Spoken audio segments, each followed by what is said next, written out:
هلاکت سره مخامخ کوي. ما مخکې درته وویل نن چې کوم آلات راورسېدو، که د وي سي آرو د ټي وي په شکل دی، که د ډیشو د انټینا په شکل دی، او که د ټلیفونو د نیټ په شکل دی، که د فیسبوکو د نورو آلاتو په ذریعه سره دی، نو هغه کافران د دغه آلاتو په ذریعه باندې د خپل مقصود په ډېره ښه طریقه په معاشره کې پر مخ روان کړی او هم یې پر مخ باندې بیایي. حالانکه ما او تا مسلمانان یو او ما او تا د محمد رسول الله امتیان یو. زما او ستا ایمان، زما او ستا اسلام، زما او ستا صدا مطالبه کوي چې د دې اعمالو څخه ځان لرې کول، او د دې په مقابله کې چې د پیغمبر علیه الصلاة والسلام کوم ارشادات ما او تا ته پراته دي، د پیغمبر علیه الصلاة والسلام کوم تعلیمات ما او تا ته پراته دي، د هغې ځان پابنده جوړول او پر هغې باندې د خپلې زندګۍ طور او طریقه روانول. پیغمبر علیه الصلاة والسلام کوم هدایات ما او تا ته پراته دي. فنیل الاوتار کې د حضرت علی رضی الله عنه په سند باندې یو حدیث دی چې پیغمبر علیه الصلاة والسلام وایي چې بلا شبه او بلا شک زما د بعثت مقصد دی دنیا ته، چې زه د دنیا ته راغلی یم، زما د راتګ مقصد څه دی؟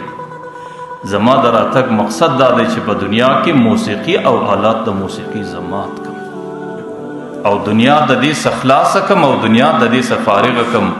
او د مسلمانانو په معاشره کې د مسلمانانو معاشرې صدا پورته کم، او مسلمانانو معاشره د دې مرض څخه پاک کم. نو صاحب د نیل الاوتار د حضرت علی رضی الله عنه په سند باندې دا حدیث را نقل کړی دی. په ابو داود کې د حضرت ابو امامه باهلی رضی الله عنه په سند باندې حدیث دی چې حضرت ابو امامه باهلی رضی الله عنه وایي چې پیغمبر علیه الصلاة والسلام به فرمایل چې زما دنیا ته راتګ، چې زه دې دنیا ته راغلی یم، زما د راتګ مقصد یو توحید دی چې انسانان د توحید په عقیده باندې منور کم او د شرک څخه لرې کم، او دویم مقصد می دنیا ته د راتګ دا دی چې انسانانو په مابین کې صلیب دی، تنبور دی، بانسری دا چې کم آلات د موسیقي دي او د جاهلیت کم عادات دي، د هغې څخه د مسلمانانو معاشره صفا کړي. نو دی حدیث کې پیغمبر علیه الصلاة والسلام د توحید او شرک په څنګ څنګ کې د خپل بعثت مقصد دنیا ته د راتللو مقصد دا بیانوي چې د توحید او شرک په څنګ څنګ کې الله تعالی زه په دې امر کړی چې زه به د معاشرې څخه موسیقي ختموم، او زه به د معاشرې څخه د موسیقي آلات ختموم، او د مسلمانانو معاشره به د دې منحوس عمله صفا کوم. فجمع الجوامع کې د حضرت عبدالله ابن عباس په سند روایت دی چې پیغمبر علیه الصلاة والسلام وایي زه دنیا ته الله تعالی د دې دپاره راستولی یم چې دنیا د موسیقۍ د آلاتو صفا کړم. اوس تاسو ګورئ که د حضرت علی رضی الله عنه په سند حدیث دی، او د هغه رقم که په بل سند د ابو امامه باهلي په سند باندې حدیث دی، که د حضرت عبدالله ابن عباس په سند باندې حدیث دی، په هغې ټولو کې که تاسو وګورئ پیغمبر علیه الصلاة والسلام د خپل بعثت مقصد د هغې چې کوم مقصد بیانوي نو یقینا شرک ختمول او انسانان توحید ته متوجه کول، لیکن د دې په څنګ څنګ کې پیغمبر علیه الصلاة والسلام د زندګۍ د بعثت مقصد یوه حصه دا هم بللې ده چې دنیا کې د موسیقۍ آلات ماتول او د موسیقۍ اسباب ختمول او معاشره د میوزک او سروزو او موسیقۍ صفا کول، دا د پیغمبر علیه الصلاة والسلام د راتګ مقصد بلل شوی دی، او دا مقصد پیغمبر علیه الصلاة والسلام په خپله بیان کړی دی. نن څومره د افسوس مقام چې پیغمبر علیه الصلاة والسلام د کم مقصد دپاره راغلی دی، نعوذ بالله ما او تا د پیغمبر په ضد کې په هغه مقصد کې مبتلا یو، چې پیغمبر علیه الصلاة والسلام د کم شي د ماتوالي دپاره راغلی دی، ما او تا د هغې شي د برابروالي دپاره راغلي، چې پیغمبر علیه الصلاة والسلام کم شی د تباهۍ آله بللې ده، نن زما او ستا د زندګي ټوله ورځ پر هغې باندې روانه ده. نه یو طرف ته مې نعوذ بالله د پیغمبر د ګریوان ته لاس ورچول او د پیغمبر د مقصد او د بعثت مخالفت کول او د پیغمبر په ضد کې درېدل، او بل طرف ته په خوله باندې دا ویل چې زه د پیغمبر امتي یم، زه د پیغمبر د شفاعت تمه لرم، او د قیامت په میدان کې به زه د پیغمبر په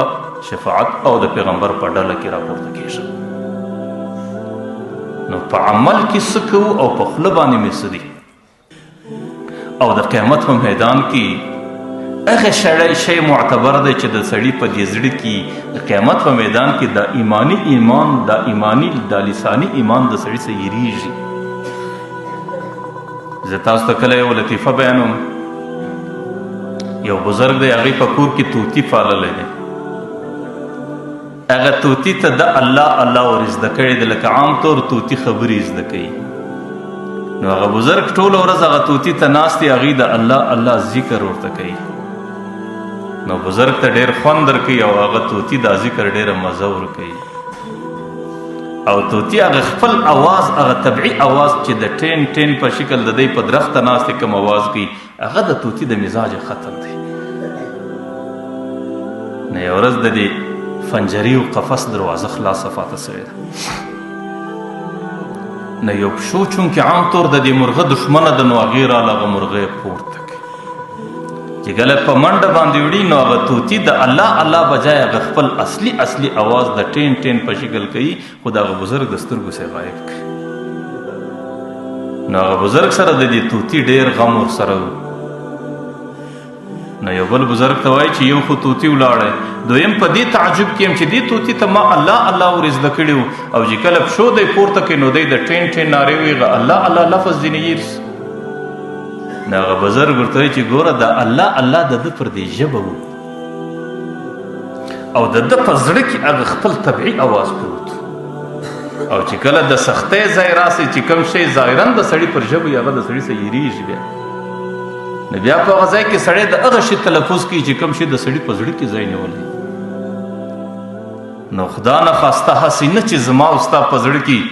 یا د سرو زرو